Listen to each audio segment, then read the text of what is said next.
आज की वीडियो में मैं आपको एमसीक्यूज के सहारे एनवायरमेंटल साइंस का एक ऐसा लेक्चर काइंड ऑफ प्रोवाइड करा रहा हूं जो कि आपको आईसीआर के एग्जामिनेशंस के लिए काफी इंपॉर्टेंट साबित हो सकता है। इसके अंदर हम एमसीक्यूज को देखते हुए कुछ इंपॉर्टेंट बातों को याद करने की कोशिश करेंगे। यानी आज का जो वीडियो है सबसे पहले कुछ प्रैक्टिस क्वेश्चन के ऊपर बेस्ड है, उसके बाद हम देखेंगे प्रीवियस ईयर्स क्वेश्चंस को कि भाई मुझे लगता है कि ये इंपॉर्टेंट कॉन्सेप्ट्स हैं जो आपको पता होने चाहिए, इंपॉर्टेंट पॉइंट हैं, कहाँ से याद करने हैं, कैसे याद करने हैं, इन सभी चीजों को प्रैक्टिस क्वेश्चंस के रूप में समझेंगे। और उसके बाद मैं आपको बताऊंगा कि क्या पिछले सालों में सवाल पूछे गए हैं। आप कहेंगे कौन से एग्जाम में, तो मैं कहूंगा कि फिजिकल साइंस का जो एग्जाम हुआ है या होते आए हैं AIEEE एग्जामिनेशंस के लिए, तो उसके ऊपर फोकस्ड है, या हम कहेंगे कि फिजिकल साइंस की या सॉइल साइंस का जो पेपर होता है उसके लिए ये वीडियो बहुत ज्यादा इंपॉर्टेंट है। लेकिन फिर भी मैं कहूंगा कोई भी एग्जाम जिसके अंदर एनवायरमेंटल साइंस एग्जिस्ट कर रहा है उसके लिए भी ये वीडियो फॉर श्योर बहुत ज्यादा इंपॉर्टेंट होगा, क्योंकि यहाँ हमने प्रैक्टिस क्वेश्चंस को भी कंसिडर किया है और वही वास्तव में क्वेश्चंस लगातार एग्जामिनेशंस में पूछे जाते हैं। तो उन सभी कॉन्सेप्ट्स को इस वीडियो में कवर करेंगे। और हेलो दोस्त, मेरा नाम दिवाकर खत्री है और चलिए शुरू करते हैं इस वीडियो को। तो आज का जो सबसे पहला सवाल है वो बहुत ज्यादा फेमस टर्म है जो कि आपने जरूर सुनी होगी। एसिड रेन क्या है? एसिड रेन मतलब रेन के अंदर एसिड, ऑफ कोर्स। तो एसिड रेन का कारण क्या होता है? तो हम कहेंगे क्या सल्फर डाइऑक्साइड और नाइट्रोजन डाइऑक्साइड होती है, नाइट्रेट फॉस्फेट है, सल्फेट फॉस्फेट है, क्लोराइड या सल्फेट है। आंसर फॉर श्योर मैं जानता हूं आपने समझ लिया है, अपना दिमाग में सोच लिया है। और आंसर रिवील करूं तो आप समझते हैं कि आंसर या आपका सही होगा SO2 और NO2, right. Sulphur dioxide, nitrogen dioxide जो होते हैं हवा में, या हम कहेंगे एनवायरनमेंट के साथ रिएक्ट करते हैं और H2SO4, HNO3 यानी नाइट्रिक एसिड और सल्फेट, या कहें H2SO4 जैसे एसिड्स को क्रिएट करते हैं। सल्फ्यूरिक एसिड जैसे क्रिएट होंगे तो उससे एसिड बरसेगा और एसिड जो है हमारी स्किन के लिए अच्छा नहीं होगा। और हम कहते हैं कि ताजमहल के पीले होने का कारण भी कहीं ना कहीं इसी रूप में बताया जाता है। तो कई सारे कॉन्सेप्ट्स एसिड रेंज में छुपे होते हैं, लेकिन इंपॉर्टेंट बात जो सबसे ज्यादा फेमस पूछी जाती है वो यही है कि इसके अंदर कौन सी गैस इन्वॉल्व होती है। दूसरा इंपॉर्टेंट क्वेश्चन यहाँ से बनता है कि पीएच क्या होती है एसिड रेन की। अब आपको ये पता होगा कि पीएच क्या होती है। देखिए कई सारे क्वेश्चंस हैं जहां मैंने साइड में एक्स्ट्रा क्वेश्चन के रूप में रख दिया है, तो इन क्वेश्चंस को आप अपने कमेंट बॉक्स में लिखना शुरू कर दीजिए कि पीएच ऑफ एसिड रेन्स क्या होती है। आपको क्या लगता है? मुझे इसका आंसर जरूर बताइएगा। नहीं पता हो तो गूगल करिएगा, जानिएगा, क्योंकि इंपॉर्टेंट है। एसिड रेन का इलस्ट्रेशन भी रखा है, देखो आप समझ सकते हैं कि NO2 SO2 जो इंडस्ट्रीज वगैरह से निकल रही हैं वो H2O या हम कहेंगे एनवायरमेंट में जो गैसेस हैं उनसे रिएक्ट करते हुए H2SO4 HNO3 जैसी एसिड्स को क्रिएट कर रही हैं, राइट। नेक्स्ट अगर हम देखें वो है which country produces the maximum green house gases. Environmental science पढ़ रहे हो तो ग्रीन हाउस गैसेस को जितना अच्छे से पढ़ सकते हो पढ़ लो, क्योंकि for sure climate change, green house gases, इनके ऊपर क्वेश्चन पूछे जाते रहे हैं, पूछे जाते रहेंगे। इंपॉर्टेंट है। कौन सी कंट्री सबसे ज्यादा प्रोड्यूस कर रही है? सोचो। ये वही कंट्री है, गैस हिंट दे देता हूँ, वो कंट्री इसका आंसर है जो पॉपुलेशन के अंदर इंडिया के बाद आती है। पहले इंडिया से आगे थी और हम लोग अब आगे निकल चुके हैं, तो ऑफकोर्स समझ चुके हैं आंसर आप। चाइना। चाइना जो है सबसे ज्यादा ग्रीन हाउस गैसेस प्रोड्यूस कर रहा है। लेकिन ग्रीन हाउसेस क्या होती हैं, कौन सी हैं, किसका कॉन्ट्रीब्यूशन ज्यादा है, अभी थोड़ी देर में आपको बताऊंगा। लेकिन एक क्वेश्चन फिर से आपके सामने रख दिया है मैंने कि ओजोन कंसंट्रेशन जो है वो किस रूप में मेजर किया जाता है। इस वीडियो से जो पहले का वीडियो था उसके अंदर मैंने आपको एग्रीकल्चर मेटेरोलॉजी के रिवीजन के रूप में एक वीडियो प्रोवाइड कराया, जिसके अंदर आप सारे कॉन्सेप्ट्स को, एग्रीकल्चर मेटेरोलॉजी के मोस्ट ऑफ द कॉन्सेप्ट जो है वो एक साथ आप रिवाइज कर सकते हैं। तो वहां मैंने आपको बताया था कि ओजोन जो है वो किस रूप में मेजर की जाती है, यूनिट क्या होती है। मुझे कमेंट सेक्शन में जरूर बताएं इसका आंसर। दो क्वेश्चंस हो गए हैं आपके लिए, राइट।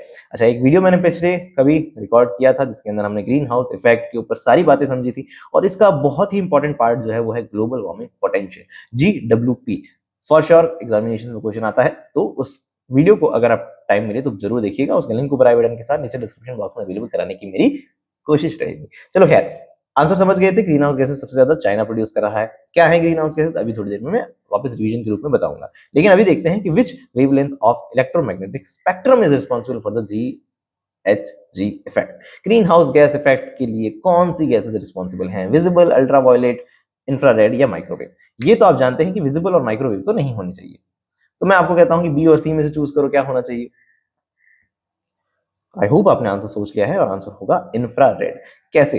इंफ्रारेड कैसे? तो आपको ये पता होना चाहिए कि ग्रीन हाउस इफेक्ट के अंदर हम ये समझते हैं कि ऊपर से जो रेज आती हैं वो शॉर्ट वेवलेंथ की होती हैं। साथ में बोलो मेरे, वो क्या होती हैं? शॉर्ट वेवलेंथ की होती हैं। लेकिन जब वो अर्थ में आकर अर्थ से वापस रिफ्लेक्ट बैक होती हैं, या मैं कहूँगा धरती माँ कहती है कि मैं सूरज को तेरा तुझको अर्पण करूंगी, मतलब वापस अपनी हीट को जब वापस भेजेंगी, तो मतलब हीट ये जब वापस बाहर निकलेगी तब वो शॉर्ट वेवलेंथ नहीं रहेगी, वो लॉन्ग वेवलेंथ में बदल जाएगी।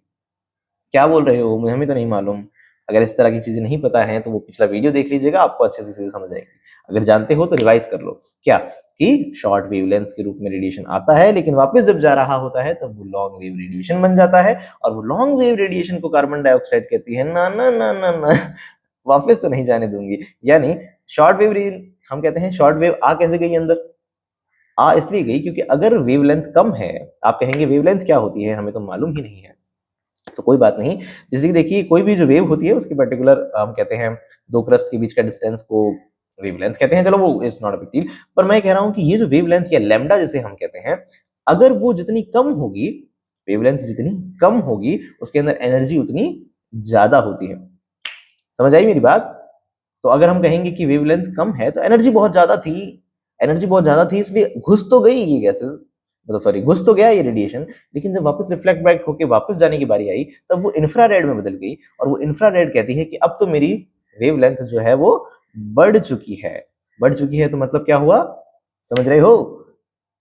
उसकी एनर्जी जो है वो कम हो चुकी है, तो ये गैसेस सॉरी ये रेडिएशन वापस नहीं जा पाएगा। रेडिएशन वापस ना जाने के कारण ये जो कार्बन डाइऑक्साइड कहती है कि मैं तुझे पकड़ के रखूंगी, और ग्लोब का टेम्परेचर इस कारण बढ़ने लगेगा। इसी को हम कहते हैं green house effect.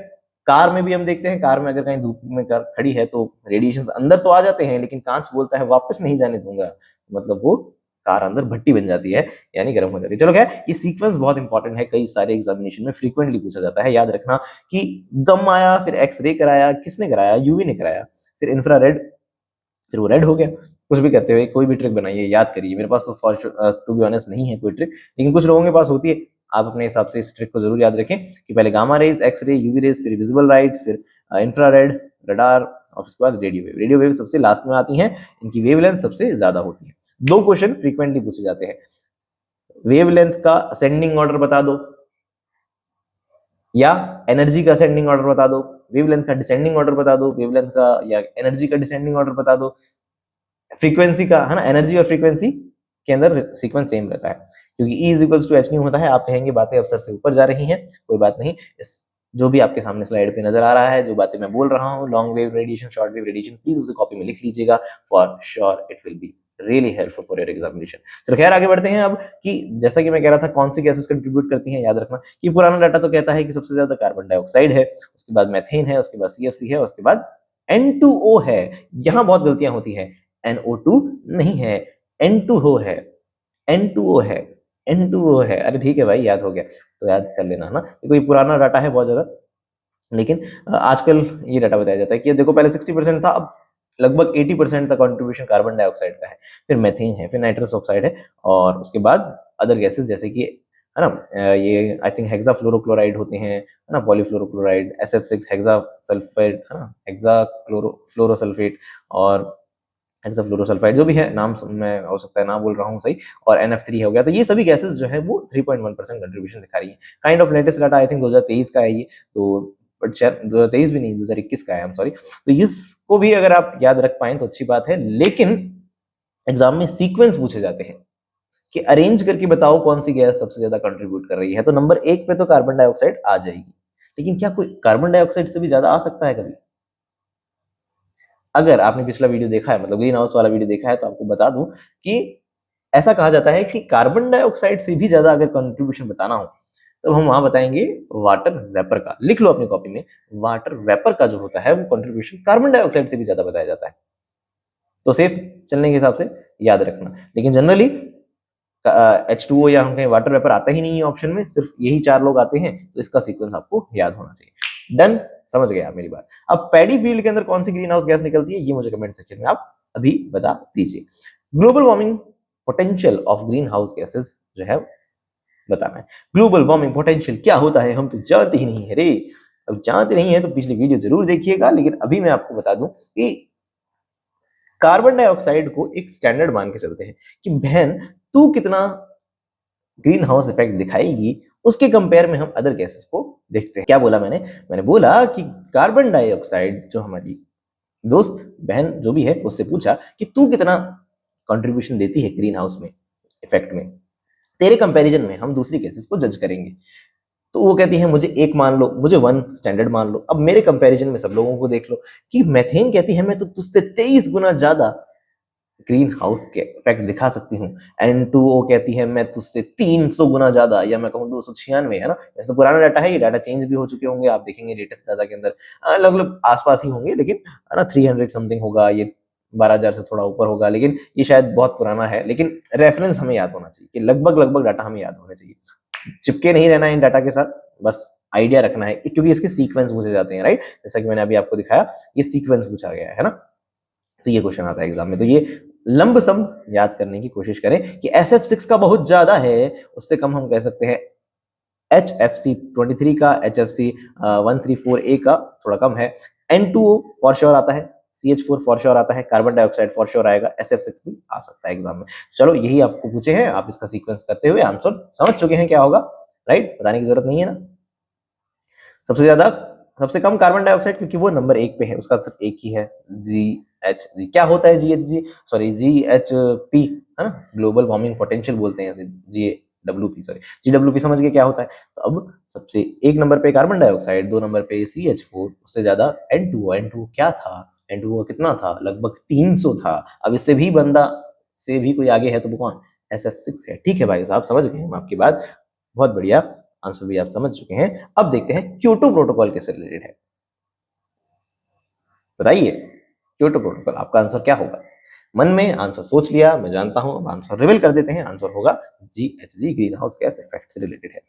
Kyoto protocol international agreement है जिसके अंदर लगभग 192 देश जो है, 192 पार्टीज या जो कंट्रीज हैं वो आपस में उस पर एग्री करती हैं, और एग्री करते हुए ये मान के चलती हैं कि हम ग्रीन हाउस इफेक्ट को कम करने की कोशिश करेंगे, रिड्यूस करने की कोशिश करेंगे। Green house gas emission that contribute to global warming, है ना, उसे रिड्यूस करने की कोशिश की जाएगी।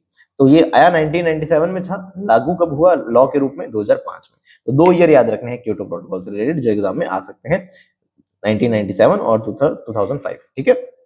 नेक्स्ट है, ये क्यों दिख दिया बीच में, एनवायरमेंटल इश्यूज, कहां कौन से चैप्टर में है ये, 12th क्लास की बायोलॉजी की किताब अगर आपने कभी पढ़ी होगी, आशा करता हूं मैं आपने कभी पढ़ी होगी, नहीं पढ़ी होगी तो कोई बात नहीं, अब पढ़ेंगे आप, क्योंकि मैं डिस्क्रिप्शन बॉक्स में ये PDF दे रहा हूं, डिस्क्रिप्शन बॉक्स में ये PDF आपके सामने अवेलेबल होगी, प्लीज उसे डाउनलोड करें। क्योंकि ये जो लाइन है ना, एनवायरमेंटल प्रोटेक्शन एक्ट 1986, सोचो चैप्टर का पहला पन्ना जिसपे ऊपर लिखा हुआ है एनवायरमेंटल प्रोटेक्शन एक्ट 1986, और वो ICAR के एग्जाम में लगातार 3 बार आ जाए सवाल, तो क्या हमें ये चैप्टर नहीं पढ़ना चाहिए, ऑफ कोर्स पढ़ना चाहिए। तो प्लीज इस चैप्टर को जरूर पढ़ें। एनवायरमेंटल प्रोटेक्शन एक्ट जो है 1986 में आया था, और भी एक्ट्स हैं जो मैंने यहाँ आपके लिए, मुझे पता है कुछ लोग ढीठ होते हैं वो नहीं पढ़ते, कि आपने कह दिया PDF में हाँ हाँ देख लेंगे यार, तो नहीं पढ़ते हो मुझे पता है, इसलिए मैंने यहाँ पे समरी रख दी है। वाटर प्रोटेक्शन या कंट्रोल एक्ट कब आया, 1974। ये क्रोनोलॉजी पूछते हैं, याद रखना, पहले कौन आया वाटर, उसके एक्ट, दूसरा आया एयर वाला एक्ट, यानी जो कि 1981 में आया था, लागू हुआ था 1987 में। एनवायरमेंटल प्रोटेक्शन एक्ट याद कराई दिया मैंने 1986 में। उसके बाद मॉन्ट्रियल प्रोटोकॉल आएगा, एक अब आया क्योटो प्रोटोकॉल, अब आएगा एग्जाम में कभी तुम्हारे सामने मॉन्ट्रियल प्रोटोकॉल। मॉन्ट्रियल किससे रिलेटेड था, प्लीज याद रखना, ये ओजोन डिप्लीशन से रिलेटेड था। मॉन्ट्रियल में ओ आ रहा है, ओजोन में भी ओ आ रहा है, आप कहेंगे क्योटो में भी तो आ रहा था, हाँ ठीक है चलो फर्जी ट्रिक है, छोड़ो। तो मॉन्ट्रियल कैसे भी करके मॉन्ट्रियल प्रोटोकॉल का कुछ ट्रिक बना लो, नेमोनिक बना लो, मैं तो कैसे बताऊं, मॉन्ट्रियल में ऐसे कह लो, मॉन कर रहा है कि ओजोन को बर्बाद कर दे, हाँ एक बंगाली कैसे निकला है मेरे अंदर से। चलो खैर, मॉन्ट्रियल प्रोटोकॉल क्या है, ओजोन डिप्लीशन से, तो ओजोन गैस का डिप्लीशन हो रहा है, ये बात जानते हैं, क्लोरोफ्लोरोकार्बन के कारण, जानते हो, जानते हो। तो मान लेते हैं कि मॉन कर रहा है कि ओजोन का डिप्लीशन कम किया जाए, ऐसे बात कर रहे हैं, क्या कि मॉन्ट्रियल प्रोटोकॉल याद रहे हमारे को ओजोन से रिलेटेड है, याद हो सकता है ना, याद कर लेना ऐसे। क्योटो प्रोटोकॉल ग्रीन हाउस से रिलेटेड है, मॉन्ट्रियल ओजोन से रिलेटेड है, कब आया, 1987 में आया। Amrita Devi Bishnoi wildlife protection award किसको दिया जाता है, आपने चिपको आंदोलन जरूर सुना होगा, पेड़ को चिपक गए थे लोग, कहते हमें काट दो भले, लेकिन पेड़ नहीं कटने चाहिए, या पेड़ काटने हैं तो पहले हमें काट दो। कितने बहादुर और कितने शानदार लोग रहे हैं वो लोग जिन्होंने एनवायरनमेंट के लिए इतना किया है। तो हम तो वैसे, हम जैसे लोग तो बस पढ़ते ही रह जाते हैं, एनवायरनमेंट के लिए न जाने कुछ खास कर नहीं रहे हैं, लेकिन जो लोगों ने किया है उनको सलाम है। और चिपको आंदोलन से रिलेटेड बातें याद रखनी है 1974 में, और इस तरह की बातों को जरूर याद रखें जहन में। एक बहुत ही इंपॉर्टेंट कॉन्सेप्ट है, एक नहीं दो है, कि बायोमैग्निफिकेशन क्या है और यूट्रोफिकेशन क्या है। बायोमैग्निफिकेशन क्या है, यूट्रोफिकेशन क्या है, क्या याद कर लेना। मैंने यहाँ आपको प्रेजेंट नहीं किया है क्योंकि मैं चाहता हूँ आप वो पीडीएफ खोलें, डाउनलोड करके इजीली उसे पढ़ें, उसके अंदर आपको कई सारी चीजें मिलेंगी। बायोमैग्निफिकेशन, यूट्रोफिकेशन, दुनिया का कोई भी ऐसा एग्जाम नहीं है जो कि एनवायरमेंटल साइंस का हो और उसमें बायोमैग्निफिकेशन या यूट्रोफिकेशन पे क्वेश्चन ना आया हो। समझ पाए मैं क्या बोला? मैं बोला कि फॉर श्योर एग्जाम में आता है इसके क्वेश्चन, तो प्लीज प्लीज प्लीज याद कर लेना, समझ लेना।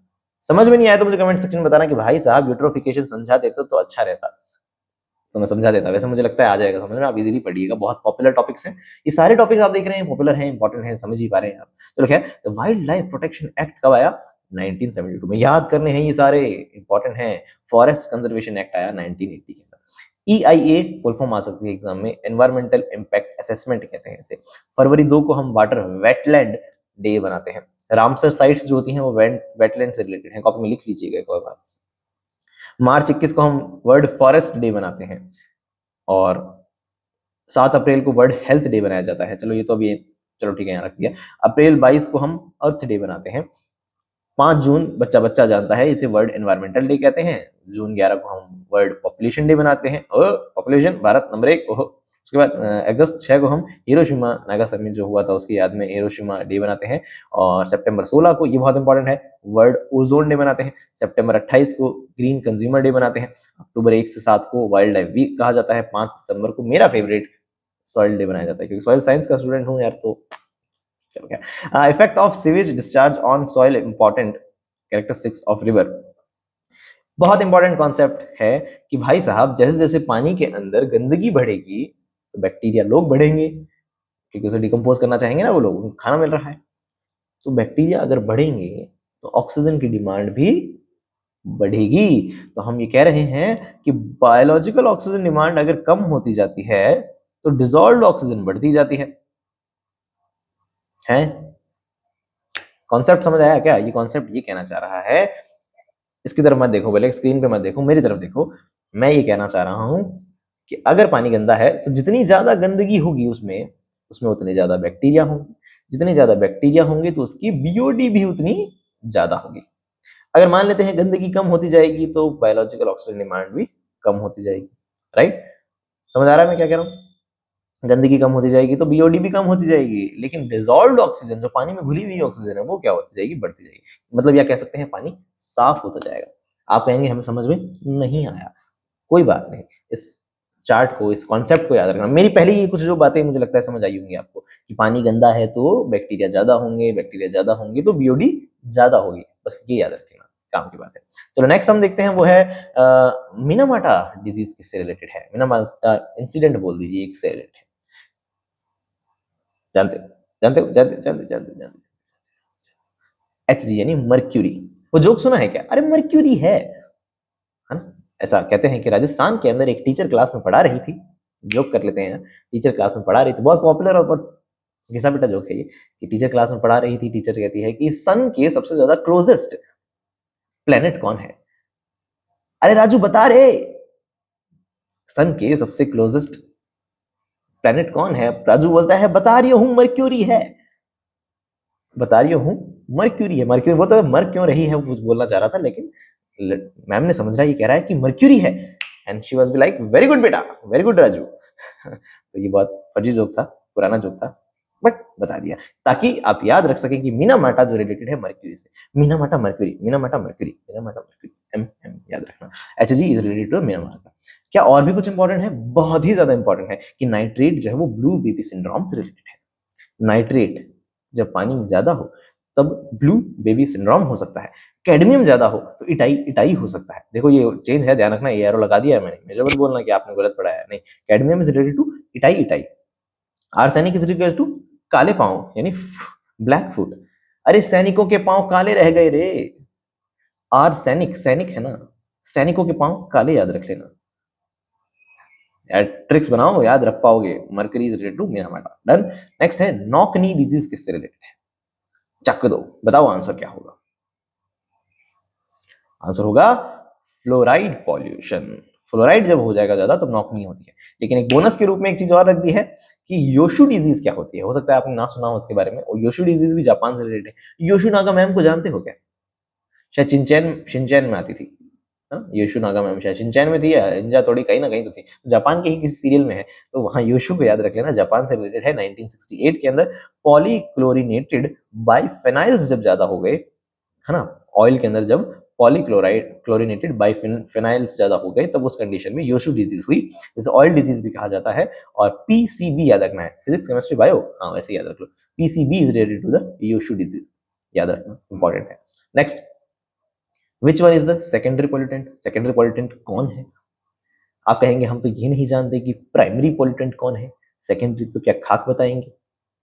ऐसा है तो कोई बात नहीं, अभी जानने की कोशिश करते हैं। आंसर वैसे है इसका ओजोन और पीएन दोनों। पान पान खा के सारा सेकेंडरी पॉल्यूटेंट कैसे हो गया रे? अरे ऐसा नहीं है दोस्त। देखो, जो पॉल्यूटेंट डायरेक्टली प्रोड्यूस हो रहे हैं किसी सोर्स से, उनको हम बोलते हैं प्राइमरी पॉल्यूटेंट। जैसे कि हम कहेंगे व्हीकल्स वगैरह से जो डायरेक्ट निकल रहा है, उसे हम बोलते हैं प्राइमरी पॉल्यूटेंट। लेकिन वो जब किसी और के साथ मिलके दूसरा कोई और पॉल्यूटेंट बना लेता है, समझ रहे हो, जब कोई पॉल्यूटेंट किसी और के साथ जुड़ के, किसी और गैस के साथ जुड़ के कोई दूसरा और पॉल्यूटेंट बना लेता है, तब इसे हम कहते हैं सेकेंडरी पॉल्यूटेंट। समझ रहे हो? बिल्कुल समझ रहे हैं आप। जैसे कि मान लेते हैं नाइट्रोजन ऑक्साइड गैस चुपचाप निकली थी, अब वो किसी और के साथ रिएक्ट कर ली, नाइट्रोजन डाइऑक्साइड बना ली, और आगे जाके कहीं ना कहीं नाइट्रोजन अलग हो गया तो वो ओजोन भी बन गई। तो इसका मतलब ये जैसे अदर जो पॉल्यूटेंट्स बन रहे हैं उन्हें हम सेकेंडरी पॉल्यूटेंट कहते हैं। सेकेंडरी पॉल्यूटेंट का ही एक बेहतर बहुत इंपॉर्टेंट एग्जांपल्स हैं, जैसे कि ओजोन तो याद हो गया, स्मॉग, स्मोक प्लस फॉग, लिखो कॉपी में लिखो, smog is equal to smoke plus fog. Acid rain, पर ऑक्सीडाइल नाइट्रेट, है ना, ये बहुत इंपॉर्टेंट है। पर ऑक्सी एसाइल नाइट्रेट, पर ऑक्सी एसाइल नाइट्रेट। आप तो कह रहे थे पान की बात होगी, अरे पान वो वाला पान नहीं तो भैया, पान मतलब पर ऑक्सी एसाइल नाइट्रेट्स हैं। तो याद रखिएगा PAN है। PAN बहुत फेमस, बहुत बार एग्जाम में आया है, याद रखना। पार्टिकुलेट मैटर्स, ये भी कुछ वही होते हैं, एरोसोल्स वगैरह होते हैं। तो खैर इन सारे एग्जांपल्स को याद रखना, ये सेकेंडरी पॉल्यूटेंट के बहुत इंपॉर्टेंट एग्जांपल्स हैं, फ्रीक्वेंटली एग्जाम में पूछे जाते हैं। अब मैंने आपके सामने एक कॉन्सेप्ट रख दिया है जो कि बहुत इंपॉर्टेंट है। जब दोनों स्पीसीज को फायदा हो रहा है तब उसे म्यूचुअलिज्म कहते हैं। जब दोनों को घाटा हो रहा है तो उसे कंपटीशन कहते हो। आप कहेंगे कंपटीशन में तो फायदा ही होता है, नहीं नहीं, बायोलॉजी की भाषा में याद रखना है घाटा होता है दोनों को। पॉजिटिव और नेगेटिव मतलब एक जने को फायदा दूसरे को घाटा। प्रीडेटर और पैरासाइटिज्म दोनों ही क्या है, एक को फायदा एक को नुकसान। शेर खरगोश को खा गया तो खरगोश का क्या फायदा हुआ, है ना। तो और पैरासाइट्स के अंदर भी यही है, अगर मेरे माथे पे जू है तो मुझे तो कोई फायदा नहीं मिल रहा ना, उससे जू को ही मिल रहा है। वैसे है नहीं, डोंट वरी, पर यार मैं अपने चलो छोड़ो। नेक्स्ट है कमेंसलिज्म की बात करें, पॉजिटिव और जीरो, ये बहुत इंपॉर्टेंट है। कमेंसलिज्म और अमेंसलिज्म, कमेंसलिज्म और अमेंसलिज्म दोनों बहुत इंपॉर्टेंट है। कमेंसलिज्म का मतलब ये था कि आपने देखा, आप जा रहे थे सड़क पे, आपने कहा कि यार कोई लिफ्ट ले लेता हूं। एक भाई साहब से पूछा, भाई साहब थोड़ा आगे छोड़ दीजिए हमको, तो आपको बिठा दिया उसने और वो आगे ले चला आपको। तो क्या उस बंदे का कोई फायदा हुआ? नहीं। आप कहेंगे फायदा तो हुआ है सर, भगवान देखता है सब, एक दिन भगवान उसे जरूर फायदा देगा। अरे नहीं भाई, फिलॉसफी नहीं देनी है। वैसे प्रैक्टिकली देखा जाए तो वो उसी रास्ते पे जा रहा था, तुम्हें छोड़ दिया उसने, दैट्स इट, है ना, एक्स्ट्रा दिमाग मत लगाओ। तो उस चीज को हम बोलते हैं कमेंसलिज्म। अमेंसलिज्म तब कहते हैं जैसे कि तुम्हारे तो कोई फायदा ही हुआ ना, तुम गाड़ी के पीछे बैठे, तुम्हें फायदा हुआ, लेकिन उस बंदे को ना फायदा हुआ ना घाटा हुआ, तो वो न्यूट्रल रहा, तो उसे हम कहते हैं कमेंसलिज्म। इसका जस्ट अपोजिट जो है उसे क्या कह सकते हैं, अमेंसलिज्म कह सकते हैं। इसके कोई भी एग्जाम्पल आ सकते हैं एग्जाम में, कि पेड़ के ऊपर कोई दूसरे डाल पे कुछ और बैठा है, तो है ना, पेड़ को तो कोई घाटा नहीं है उससे, लेकिन कोई ऑर्गेनिज्म उस पर ग्रो कर रहा है तो उसको फायदा हो रहा है, तो वो कमेंसलिज्म में आ गया। लेकिन जब घाटा होने लगे और एक को कोई दिक्कत ना हो, तो उसे हम एमेंसलिज्म कह सकते हैं। और एमेंसलिज्म का तो यार मेरे पास एग्जांपल नहीं है, आई एम सॉरी, लेकिन यार एक कमेंसलिज्म को अगर आप याद रख लो, जैसे कि मैं कहूँ कौन सा लेफ्ट है कौन सा राइट है, ये जज करने में मुझे बहुत दिक्कत होती थी बचपन में। तो मैंने बस ये याद कर लिया कि ये जो है ना, ये राइट है, ये राइट हैंड है, इसको याद रखूंगा, तो हमेशा ऑटोमेटिकली याद हो गया, फिर ये लेफ्ट है, बचा क्या, लेफ्ट ही बचा ना। तो वही वाली बात है, कमेंसलिज्म क्या है ये बात क्लियर याद रख लो, कि उसका उल्टा तो फिर ऑन द स्पॉट सोच लेना, कमेंसलिज्म ही है। चलो ठीक है, मेरी बात समझ आई तो ठीक, नहीं आई तो कोई बात करिए, कैसे भी करके ये टेबल याद कर लेना इंपॉर्टेंट है। A tendency of ecosystem to resist change and remains in equilibrium, इसे क्या कहते हैं? जैसा है इकोसिस्टम वैसा ही बने रहना चाहे तो उसको हम क्या बोलेंगे मेरे दोस्त? बोलिए, क्या उसे हम स्टेसिस बोले, क्या क्लाइमेक्स बोले, या कमेंसलिज्म बोले, या सक्सेशन बोले? Answer should be the first one, homeo. Homeo का मतलब है जैसा है वैसे बनाए रखना, होमियोस्टेसिस। नेक्स्ट है फॉरेस्ट पॉलिसी एक्ट 1952 के अनुसार, इंपॉर्टेंट है याद रखना कि कितने पेड़ होने चाहिए और कितने प्लेन होने चाहिए, है ना? फॉरेस्ट कवर कितना होना चाहिए प्लेन और हिल्स के अंदर? प्लेन और हिल्स के अंदर 33% और 60% होना चाहिए, याद रखना है, ठीक है ना? और डाटा थोड़ा इसके आसपास ही रहेगा, है ना? कोई शायद 1988 का भी आता है एग्जाम में, तो वो 67 हो जाता है यहाँ पे, यस। तो लगभग इसके आसपास ही होता है, तो ये इंपॉर्टेंट है याद रखना। अक्षय ऊर्जा दिवस कब मनाते हैं हम? कई सारे दिवस मैंने आपको बताए हैं अभी, उसमें एक इंपॉर्टेंट दिवस ये भी है जिसे हम कहते हैं रिन्यूएबल एनर्जी डे। 20 अगस्त को हम हर साल अक्षय ऊर्जा दिवस मनाते हैं। नेक्स्ट है विच इज रॉन्गली मैच्ड, कौन गलत मैच किया गया है? इसका आंसर मुझे आप कमेंट सेक्शन में बताएं प्लीज, क्योंकि मैं अभी आपको थोड़ी देर पहले दिखा चुका हूं। 4 सवाल मैं आपसे मांग चुका हूं अब तक जवाब, चारों के जवाब बताना मुझे कमेंट सेक्शन।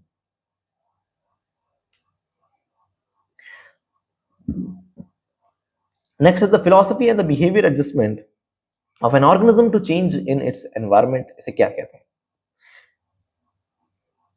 नेक्स्ट क्वेश्चन है द साइकोलॉजी, नेक्स्ट क्वेश्चन है कि physiology and the behavioural adjustment of an organism, physiology में चेंज कर लूं, बिहेवियर में चेंज कर लूं, अपने एनवायरनमेंट के हिसाब से एडजस्ट कर लूं, तो इसे क्या मैं एडेप्टेशन कहूं या एक्लेमेटाइजेशन कहूं? सोचिए।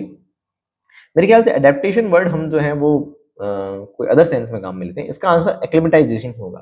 कोशिश करूंगा वीडियो एडिट करते वक्त एडेप्टेशन की भी डेफिनेशन रख दूं एग्जैक्टली, पर इसका आंसर क्या है? एक्लेमेटाइजेशन है, कि फिजियोलॉजिकली और बिहेवियरल चेंजेस जो है उसके अंदर हम एक्लेमेटाइजेशन कहते हैं।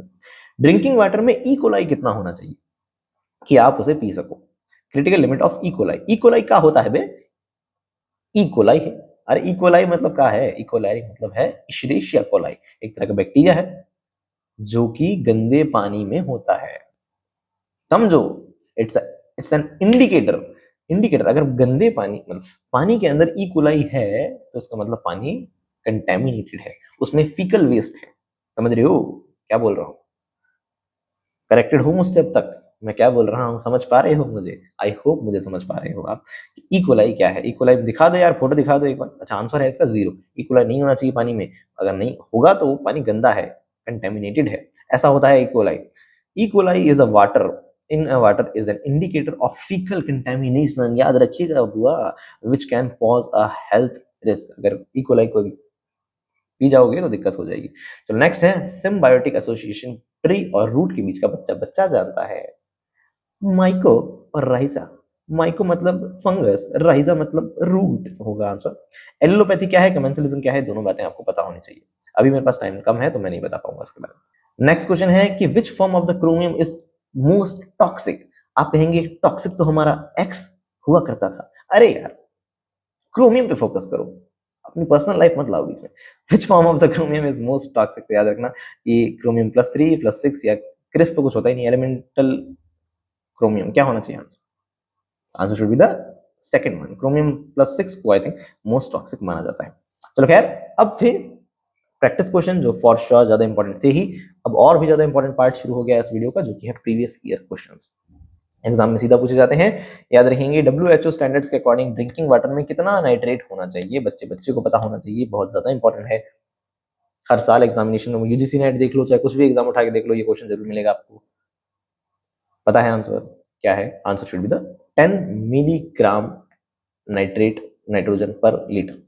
नाइट्रेट नाइट्रोजन कितने नाइट्रेट होना चाहिए? 10 मिलीग्राम, इससे ज्यादा होगा तो क्या होगा? नाइट्रेट ज्यादा होने से कौन सी बीमारी? Blue baby syndrome. चलो खैर, नेक्स्ट है क्वेश्चन कि मैच द फॉलोइंग के रूप में बताना है कि पॉइंट सोर्स पॉल्यूशन क्या है, नॉन पॉइंट सोर्स कौन सा है, ग्राउंड वाटर पॉल्यूशन क्या है, सरफेस वाटर पॉल्यूशन क्या है। मैच करो बैठ के, सोचो अपना आंसर, बना लो अपने आंसर पहले ही। आप कहेंगे ऑप्शन तो दिखाओ रे, बिल्कुल दिखा देते हैं, ये रहे आंसर। अरे आंसर भी आ गया, सॉरी, बट समझ लेना, point is related to the pollution that originate from a specific identified source, किसी एक सोर्स से निकल रहा है तो उसे पॉइंट सोर्स बोलेंगे। अच्छा ये तो सारे मैच ही हो गए यार, हाँ इन्होंने जो दिया था सारा मैच हुआ ही दिया था इसमें। चलो क्या, नेक्स्ट हम देखते हैं इकोलॉजिकल रेसेस किससे रिलेटेड है। तो एक वीडियो में मैंने सारी चीजें, सारी टर्म्स को एक्सप्लेन किया है, अभी तो मेरे पास टाइम कम है, बता नहीं पाऊंगा, लेकिन इसका आंसर जो है वो है इको टाइप्स, याद रखो। नेक्स्ट है कि द टर्म ओलिगो बहुत इंपॉर्टेंट है। ओलिगो टर्म किसके लिए यूज की जाती है? ओलिगो ओलिगो ओलिगो ओलिगो याद करो, oligo is related to the low nutrient, याद रखना, oligo is related to the low nutrient. Oligotrophic is referred to the low nutrient and low productivity, याद रखना बहुत। यूट्रोफिकेशन क्या था? जब ज्यादा हो जाते हैं, मतलब एल्गल ब्लूम फटता है, तब उसे हम यूट्रोफिकेशन कहते हैं। आप कहेंगे कुछ समझ नहीं आ रहा है, तो यार आपको एक वीडियो में सारे कॉन्सेप्ट बता पाना मेरे लिए मुश्किल है, तो आई विल रिक्वेस्ट यू कि आप नीचे का पीडीएफ डाउनलोड करके उसे पढ़ें, तब आपको चीजें और बेहतर रूप में समझ आएंगी, अगर ये चीजें नहीं पता है। मैं ये मान के चलता हूँ कि अभी ये जो वीडियोस मैं बना रहा हूँ वो एक रिवीजन के रूप में बना रहा हूँ, कि कॉन्सेप्ट आपको मालूम है, मैं बस इकट्ठा करके दे दूं आपको कुछ, कि देखो अभी को रिवाइज कर लो अच्छे से, ताकि एग्जाम में आपके लिए कुछ इंपॉर्टेंट साबित हो सके ये चीजें। Organic nutrient in the water bodies क्या प्रमोट करती हैं? Answer should be the growth of the natural population of aquatic bacteria. जैसा कि मैंने, गंदगी होगी पानी में तो फिर वो बैक्टीरिया ज्यादा डेवलप होंगे, बायोलॉजिकल ऑक्सीजन डिमांड बढ़ जाएगी और यूट्रोफिकेशन भी बढ़ जाएगा।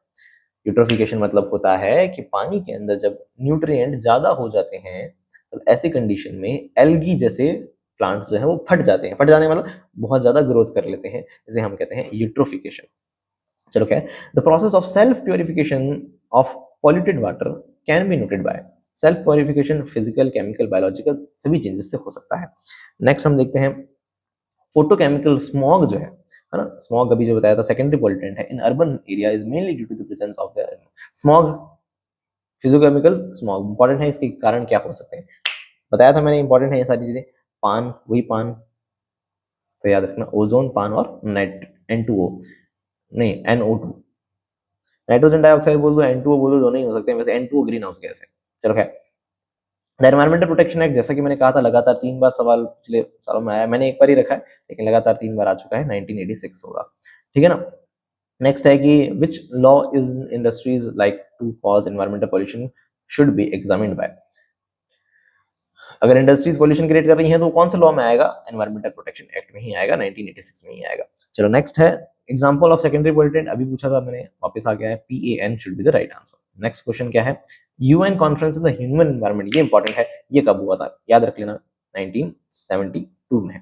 आई थिंक पीछे मैंने नहीं दिखाया था उस लिस्ट में, ये भी याद कर लेना, इंपॉर्टेंट है बात। स्टेटमेंट जज करके बताओ फटाफट से मुझे कि सही है कि नहीं, करो यार, आई होप आपने जज कर लिया है मुझे पॉज करके। आंसर बताना चाहूंगा कि दोनों ही स्टेटमेंट सही नहीं है, पहला सही है, दूसरा गलत है। कैसे है देखो, application of nitrogen oxide lead to the N2O emission from the soil, ठीक है, नाइट्रस ऑक्साइड निकल सकती है, बिल्कुल, नाइट्रोजन आपने फर्टिलाइजर डाले हैं तो। नाइट्रस ऑक्साइड जिसे हम कहें NO is present in large quantities compared to the methane in atmosphere। Atmosphere में तो CH4 ज्यादा है ना, CO2 है, उसके बाद CH4 है, उसके बाद नाइट्रोजन के ऑक्साइड आएंगे ना, and therefore poses a higher potent danger. ना ना ना, गंदी बात, तो मतलब स्टेटमेंट सेकंड गलत है। नेक्स्ट है, thanks for watching this video, I really hope this video will be very helpful for your examination. आशा है मेरी आपको ये वीडियो पसंद आया होगा। देखो, अब नेक्स्ट वीडियोस के अंदर मैं जितना टाइम मिलता है मुझे कोशिश करता हूँ मैं ज़्यादा से ज़्यादा वीडियोस बना पाऊँ, लेकिन ऑफ कोर्स लापरवाह हूँ मैं भी, थोड़ा लूज रहता हूँ, थोड़ा खुद की भी तैयारी चल रही है, MSc भी चल रही है, तो आई एम रियली सॉरी आपके पास कंसिस्टेंटली कोई वीडियोस नहीं आ पा रहे। मैं कोशिश कर रहा हूँ, मैं एनालिटिकल केमिस्ट्री पे काम कर रहा हूँ, उसके वीडियोस आपके सामने जल्द सामने आएंगे। प्लीज़ आपके पास दिमाग में कोई सजेशंस हो, कुछ भी आपके दिमाग में हो, आपको वीडियो अच्छा लगा, बुरा लगा, कुछ भी आपके दिमाग में हो, तो मुझे कमेंट सेक्शन में ज़रूर बताएं।